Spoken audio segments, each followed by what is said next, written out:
প্রিয় দর্শক, সম্প্রতি বাংলাদেশ এবং ভারতের ভেতরে পতাকা নিয়ে একটি বিতর্ক চলছে।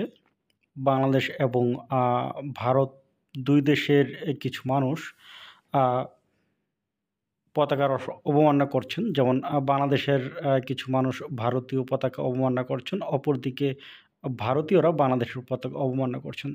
আবার কেউ বলছেন যে একটা সময় আহ ভারতীয় পতাকা তলেই বাংলাদেশিরা অবস্থান করত। তো সেই প্রশ্নের উত্তর দিতে আমি নিয়ে হাজির হয়েছি আজ আ ব্রিটিশ ভারতের এই পতাকাটি। যারা ব্রিটিশ ইন্ডিয়ার পতাকা দেখেননি তাদের জন্য আ এই পতাকাটি আমি নিয়ে হাজির হয়েছি। অর্থাৎ এটি হচ্ছে আ ব্রিটিশ ইন্ডিয়ার যে পতাকা সেটি। অর্থাৎ ব্রিটিশ আমলে এটি ছিল এই উপমহাদেশের পতাকা। পতাকাটি চিনে রাখুন। ধন্যবাদ।